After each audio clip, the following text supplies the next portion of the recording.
Very fine. Good morning, Macarena. I'm so happy to have you here in CPTED Talks finally. Thank you.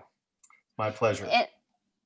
Thank you for accepting the invitation, Randy, and also because you have been an ICA board member for so many years and also a very good CPTED practitioner in your region and almost in other countries of the world. So I am sure that the audience will value much your experience. Thank you very much. That's my pleasure. I will start reading your biography because you have an extensive biography. I will try to resume a little. Okay. So I will start. Dr. Randy Atlas is ICA Regional Director for USA. He has a doctorate in criminology from the Florida State University. He also has a Master of Architecture from the University of Illinois. He has a Bachelor of Criminal Justice from the University of South Florida and a Bachelor of Architecture from the University of Florida. As professional registrations, he is Certified Protection Professional, CPP from ACES, Registered Architect from the state of Florida, Certified in Sandia Labs Risk Assessment Methodology, Certified in Critical Infrastructure and Asset Protection, Certified Anti-Terrorism Specialist, Anti-Terrorism Accreditation Board, Certified Master Anti-Terrorism Specialist, Anti-Terrorist Accreditation Board, certified also in Quality Matters Online e-learning certification for FAO course on CPTED 2013. He provides many services. Some services are crime prevention through environmental design, security and design analysis services, Americans with Disability Act accessibility audits, anti-terrorism security assessment and design, architectural programming and design of criminal justice facilities, expert witness testimony in security negligence premises liability cases, expert testimony on sleep trips, false architectural defects, building code, risk, threat, vulnerability assessment, and training in CPTED. Professional affiliations, you have so many, so I will just mention some.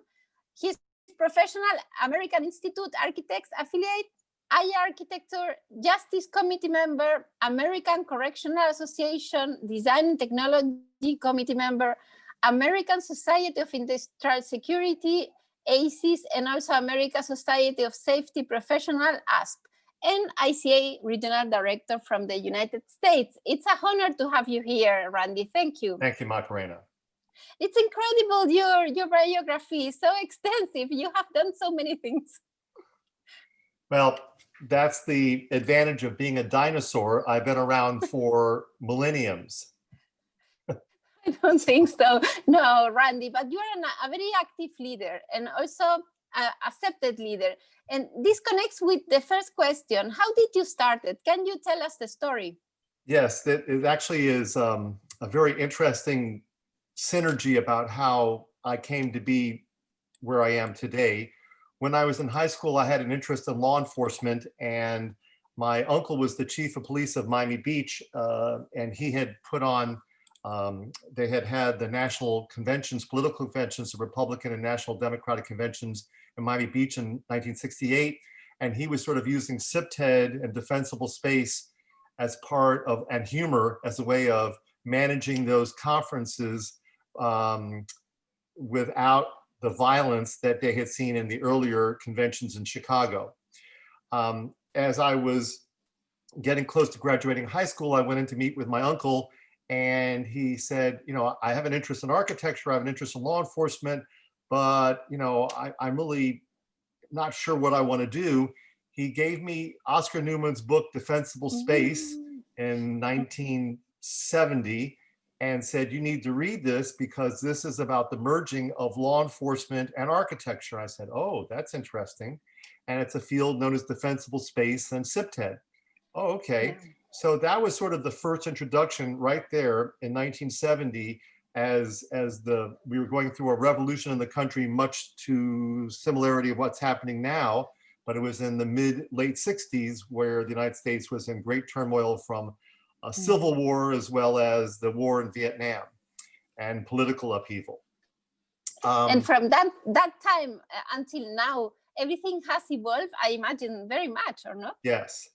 Yes. And so as I started off in college at architecture school, University of Florida, as it turns out, like my junior year, Oscar Newman came to University of Florida and gave a lecture on defensible space. Well, I had read the book and I knew about it, and ended up doing my senior project on a jail project in college there, and found that the University of Illinois, Champaign-Urbana, had an architecture program in criminal justice architecture and also CPTED. Well, when I went there for my master's of architecture, I apprenticed under Larry Bell, who was one of the project managers for the Westinghouse CPTED project, which was Westinghouse had received a huge amount of funding from the Department of Justice during the President Nixon years. And he was teaching a CPTED class under the Industrial Design Department, and I became his teaching assistant and research assistant. So I apprenticed directly under him, and I also worked at the National Clearinghouse for Criminal Justice Planning and Architecture, which was developing new design guidelines for the design of jails, prisons, courthouses, and police stations. So by the time I left the University of Illinois, I had a pretty good, solid understanding working under the tops of the field at that time, and not only criminal justice architecture, but also crime prevention to environmental design. During the summers, I was going home back to Tampa, and I had enough hours over 6 years to get my bachelor's degree in criminal justice from the University of South Florida. And I figured with two bachelors and a master's, I was done. My parents were done with me. They said, you know, knock yourself out. We're done paying for college. At that point, I got an invitation from C. Ray Jeffrey, wow, who of course the wrote founders. the book in CPTED Wow. at Florida State University. He said, you should come here and do your PhD in criminology. And of course, I mocked it by saying, why? In the field of architecture, a master's degree is pretty much as high a degree as you need. There are PhDs in architecture, but it's in history, or if you're going to be a professor, something like that. Well, anyways, I got convinced that I should do my PhD in criminology because I was going to apprentice directly under C. Ray Jeffrey at Florida State. And this was starting like around 1976. I got a job working during the day at the Florida Department of Corrections in their architect's office. So I had a job, and I was designing jails and prisons. And so I was doing what I knew, and I was doing my PhD in criminology. And that took 6 long, brutal years to finish a PhD, but I was young and strong. And, you know, whereas most people would take much longer, it took me 6 years full time to do the PhD in criminology. And my dissertation was on a sort of a CPTED related, prison related issue. I looked at the architectural determinism of prison violence. What was the role of architecture in assaults, rapes, murders in Florida prisons? So I got to spend the last 2 years of my education there going to various prisons throughout the state of Florida, interviewing inmates, conducting surveys, questionnaires, taking pictures, and looking at the architectural CPTED elements of crime in prisons, both inmate on inmate, inmate officers, officers on inmate. In the process of doing that, one of the prisons I went to was Florida State Prison, and actually interviewed Ted Bundy as one of the people. Really? Oh yeah. And Incredible. I gave him my violence questionnaire in prison. And of course, he knew I was from Florida State because I was wearing an FSU t-shirt. And I had been at FSU when he had committed the mass murders there on the Chi Omega house and killed the 3 girls there and some other people around town. As it turns out, one of the ways of supporting myself through graduate school was teaching ballroom dancing. And of course, during that time in the 70s, disco was very popular, hustle dancing. So one of my dance students was actually attacked by Ted Bundy and survived. Wow, and that's an incredible story. It's like a movie. Yeah, people wouldn't believe this stuff. Yeah. And I had gone to her house just 2 weeks earlier.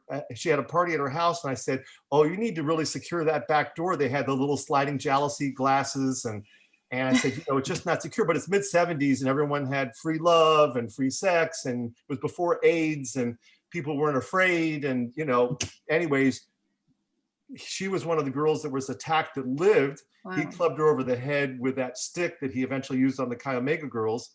She survived, but she could no longer become a dancer because it had damaged her hearing. Of course, he went on to the kind of mega murders, and we were all living in absolute, fear and panic, because at that point we didn't know what we didn't know. We didn't know who did this. It could be anyone. Fast forward, when I finally graduated college after 12 years of serious brain damage, I went to work finally go to get a job and pay taxes and make something of myself. So I worked for an architecture firm in Dallas, HDR, that was designing jails and prisons and police stations and courthouses all over the country. I worked with them for a year, and then I took a job at an architecture firm in Miami and designed the first direct supervision 1,000-man jail here in Miami-Dade County, of which, in the process of doing that, I actually wore a corrections officer uniform, was undercover, like undercover boss. Yeah. I was undercover corrections officer for almost about 3 months, and I worked every aspect of the jail, observing the role of the architecture, the role of design, the role of operations, and how to make a better corrections facility. But this was a privilege, Randy, because you were in that case like the natural expert of the environment, being undercover.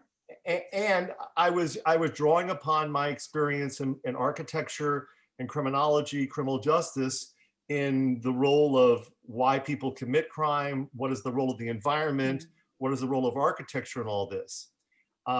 Tim Crow I crossed paths with Tim Crow a bunch of times, because Tim was also an FSU graduate, and he was a couple years older than me, and he was one of the project managers in the Westinghouse project. So when I got to apprentice with Larry Bell knew Tim Crow, and that's how we started getting introduced. When he later became director of the National Crime Prevention Institute, I took the class up there, took my class with him. Ultimately, he left NCPI, and the new director, Will Reichert, came in there and hired me as one of the instructors. So I was teaching at the National Crime Prevention Institute from the early 90s to almost the early 2000s. And so I was teaching police officers around the country at the NCPI, which in those days was the premier institute for teaching CPTED. And it was very difficult to create the culture of the link between environment and safety in the police force universe. It was very difficult. It was very unusual. The crime prevention officers were aware of the vulnerability of the built environment, because doors weren't built right, locks weren't done properly, windows were easily broken into. So police officers understood there was a relationship between construction and architecture and crime, but they didn't understand how deep it ran, that the architects could make a really positive difference if you could just speak to them. And the challenge, of course, is the fact that in fire prevention, there's always been building codes that says you must design to protect against fire. But there's never been, until recently in the federal government of the US, any kind of real building code that said you had to design for security and crime prevention as compared to fire prevention. So it was this dichotomy and paradox of, why aren't we designing for crime prevention as strongly as we are for fire prevention? Well, there's a lot of reasons and lobbying behind it, because it costs money. Designing for fire prevention costs a lot of money with the smoke detectors and the fire resistive furniture and fixtures and finishings, because people die when there's a fire. And of course, people die when there's a crime, and they get raped and robbed and set on fire, active shooters, active assailants. So there's a strong role of the built environment and the impact on behavior, which of course goes right back to C. Ray Jeffrey, who was a behavioralist from the old Chicago School of Sociology, which was about the role of the environment in the big city urban core centers. So I was able to draw upon all of those lessons learned from the masters that I learned from, and take it forward. As I took my role into ASIS International, I was the youngest person involved in the Architecture Engineering Council, ultimately became its chairman, and was doing presentations on CPTED and the American Society of Criminology, ASIS, the American Institute of Architects, from literally when I was in college in the mid 70s to present. So I was always the, you know, the Maytag repairman of CPTED, you know, just sitting there waiting for the phone to ring and being undervalued and underrated because CPTED was just recognized as sort of hocus pocus and voodoo and, oh, you know, sort of, you know, Completely. pins and dolls and stuff like that. In fact, one of my very first presentations at the International CPTED Association was called Taking the Magic Out of CPTED. More science, less magic. Yeah, a more scientific approach, exactly, a more evidence-based approach, yeah. Using the scientific method for how we evaluate the environment, how we evaluate the threats and the vulnerabilities and the risks, and then coming up with the appropriate or reasonable CPTED plan or strategies to reduce the opportunity. In the meantime, while I was practicing architecture in South Florida, I got introduced in doing expert witness work for attorneys on premises security negligence cases, where people get hurt in buildings and of course then they sue. And because I did have a PhD and because I was an architect and because I was trained to write in college into my PhD, even though as an architect I was trained to draw, I could actually testify on these cases regarding parking lot assault and rapes in apartment buildings and shootings in malls and things of that nature. So again, all of these forces sort of came together in a focal point that allowed me to practice actively what I had been taught, which was what is the impact of design and the environment on people's behavior, good, bad, crazy, or indifferent. So it's a very interesting career, Randy. It's like the stars align in your path, something like that. When I told people what I did, they would often go, what? You know, they just didn't understand. You're an architect and criminologist. I said, no, I'm not a criminal architect. I design high security facilities. Well, you know, 40 years ago, people didn't give much thought to that, except if you design a jail or a prison or a courthouse or police station. Fast forward 35, 40 years, now with all the school shootings, schools are a major security design CPTED impact. Hospitals, because of the incidents that happen in hospitals. So these other institutional types of architecture, such as schools, hospitals, healthcare facilities, and then, you know, multifamily housing, shopping centers, mixed use facilities, pretty much everything from the White House to an outhouse requires a design criteria for security and CPTED. Completely agree with you. Completely agree with you, Randy. In that sense, how that does connect with the context now that you are facing in the United States? Because now it's a sensitive political moment. Can you explain to the audience a little how you perceive this moment regarding CPTED? Yes, the challenge that we're facing here in the United States, in my opinion, is that this has been a pandemic of idiocy. People have lost their minds and have lost the focus of the scientific method, truth, science, logic. Thus, you know, my upbringing with Star Trek and Spock, that, you know, everything has a logical, reasonable answer. You just have to uncover the clues. It's about asking the right questions, not just finding a quick and dirty answer. And we've lost our path. And so whether you're a Democratic or a Republican or an independent, what we're facing now is that literally right down the middle of the line, there's 50% of the people want a revolution and want everything to be free and want everything to be warm and fuzzy and hold hands and sing kumbaya. And the other half, the people say, I want to get to the business of business. I want to make money. If I make money, I pay taxes. If there's taxes paid, then the government has money to build roads, build bridges, build infrastructure, and, you know, make us a very healthy economy. And thus we become the greatest country in the world. As a result, with the revolution that has taken place in the last, you know, year or so, combined with a plague of idiocy, we're faced with people going onto the streets and moving past the peaceful protesting into opportunistic crime. It's organized opportunistic crime. It's just like the Cosa Nostra, mafia, the drug cartels, which is organized crime. The whole movements behind the civil uprisings is organized crime.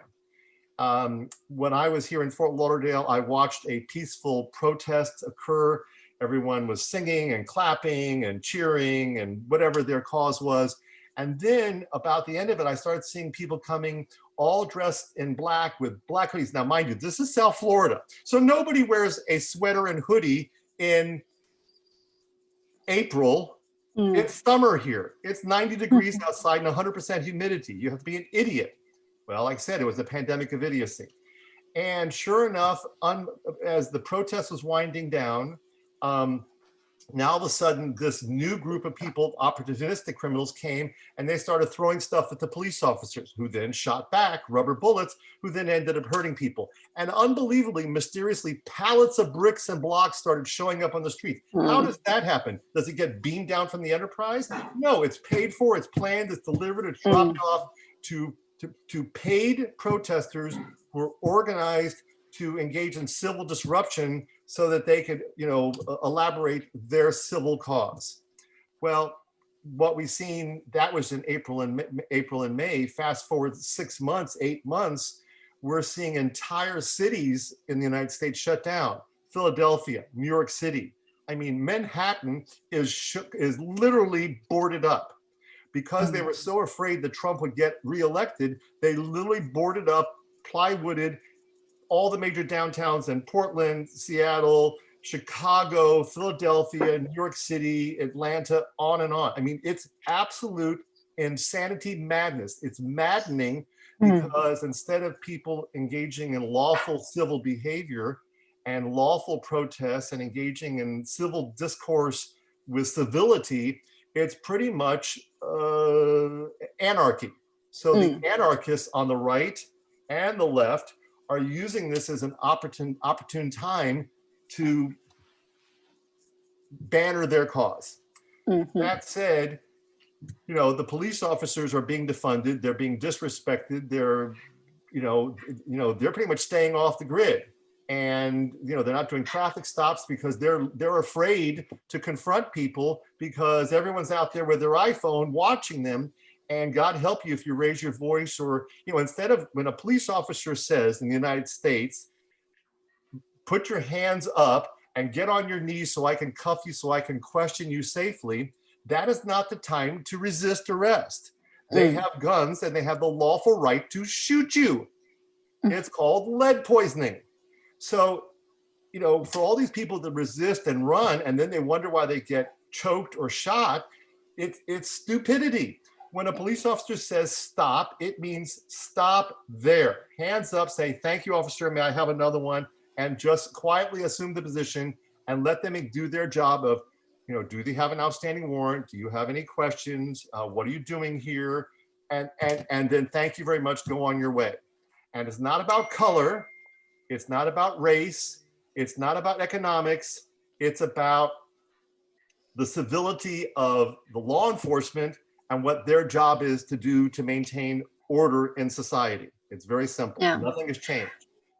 Completely agree, Randy. And also in that context that you are describing now, what is the relevance of training? I know that you are one of the leaders in the United States of CPTED training. What is your opinion about that? In my opinion, training has a huge potential consequence. Just like we have to train police officers how to make a good traffic stop without getting shot, how to make a good arrest without killing someone, how to engage the public without pissing them off or infuriating them or escalating the situation. Police officers have to be taught to communicate, to de-escalate, to do verbal jujitsu, as they would call it, and all the different techniques that law enforcement's taught to, unless you provoke a situation, police officers most of the time, statistically, almost hardly ever provoke a confrontation. Now you see it in the news, and you see it in the media, and you see it in the movies, but when you look at the actual numbers, it's actually very, very small. Same thing with architects. Architects, my single mission for my career, the reason why I got a fellowship designation in the American Institute of Architects is because there's only a handful of people in the entire country, if not world, who are registered architects who are also knowledgeable and trained in CPTED. And because of my education and because of the fact that I've been training architects and speaking at AIA conventions and ASIS conventions and ICA conventions and all the different, workshops I've done for the last 30 something years, that has improved the awareness that one of the design criteria that architects and engineers and industrial designers, interior designers, landscape architects, urban planners, urban designers need to consider is the design element known as security and a CPTED.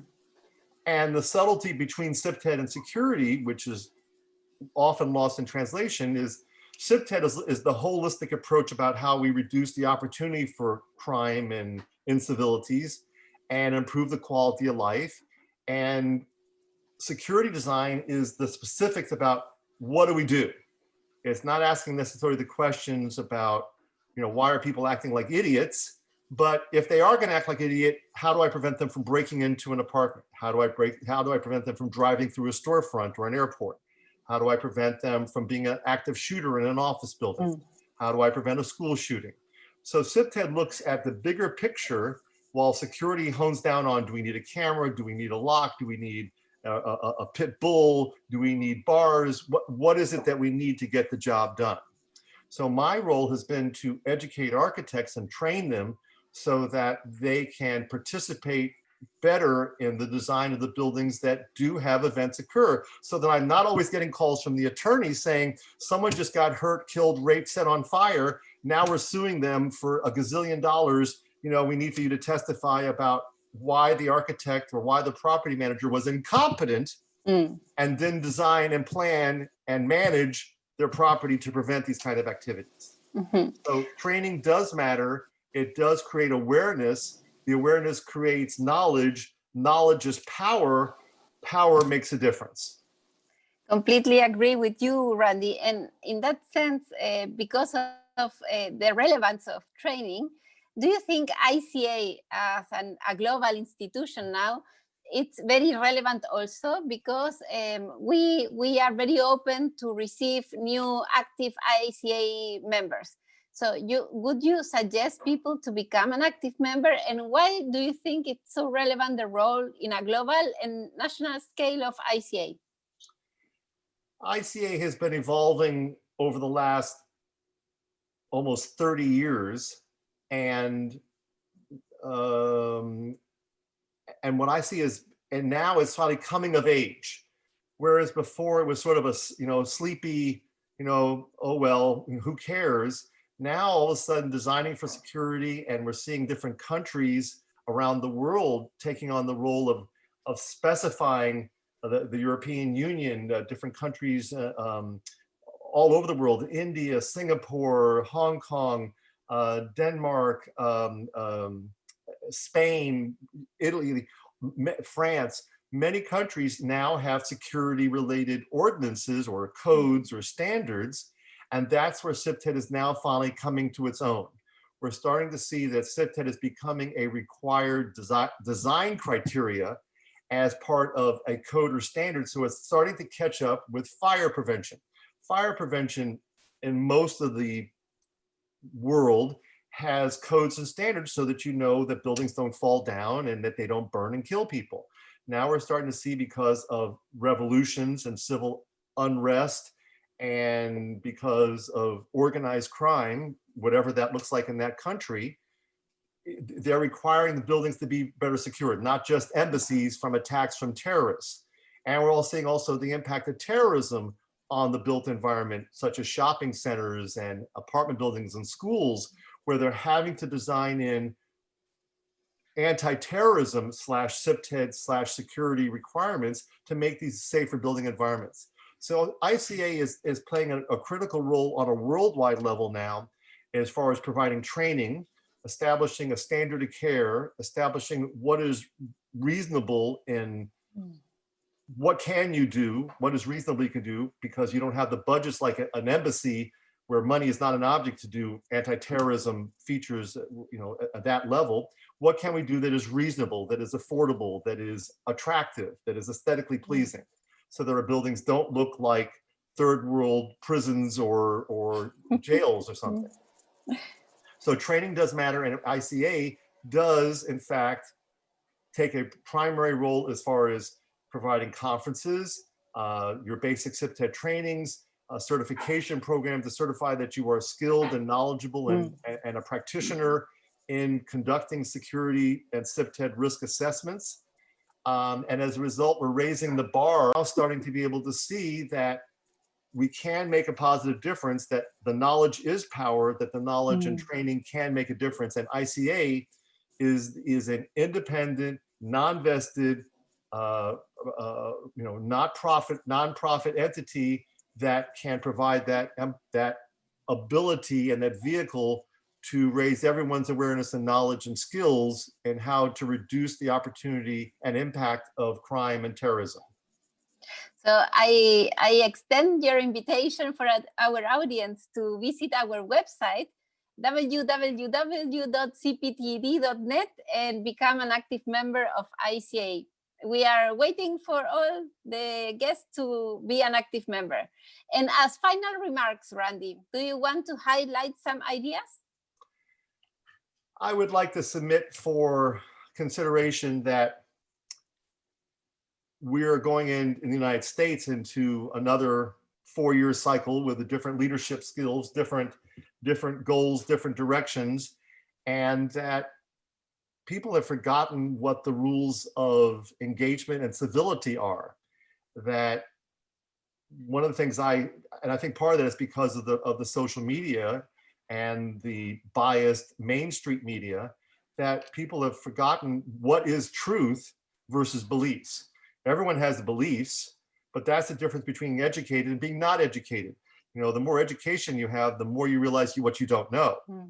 The less that you've been educated, the more apparently you're an expert in everything. So people just want to talk at each other and not to each other, and listen to, when you conduct a risk assessment, a CPTED assessment, it's about listening to that client, that school, that hospital, that women's healthcare facility. What happens here? What's going on here? How can we be a help? How can we make it a better experience? How can we protect the employees? How can we protect the students? How can we make it fun? And that happens by listening. It happens by asking good questions. It happens by being engaged. And most importantly, it happens by caring. And if we don't come back to some of those basics, there will be a revolution. It will be civil discord, and we will be following the paths of the science fiction books that we've all read and studied, where there is going to be another essentially world war coming up, to where it just cleans shop until whoever's the strongest survives. And that's not necessarily the highest good. So in the CPTED world, the highest good is how we protect the needs of the many and the few, not just the one, not just the loudest vocal agitator who is protesting their own personal cause. There's a bigger a very relevant message, Randy, and has all to do with the evolution of the consciousness here in our planet. It's the only planet that we have, and we need to start being a more collaborative society, with empathy and taking care of others, as you suggest and as you highlighted. I want to thank you so much for your brilliant ideas, Randy, your time. And I hope the audience can subscribe to the channel and give us a like with this so interesting interview. So stay safe, Randy, and hope to see you soon. Thank you very much, Macarena. Thank you for the opportunity. And we look forward to your participation and engagement in the International CPTED Association. Welcome. Thank you.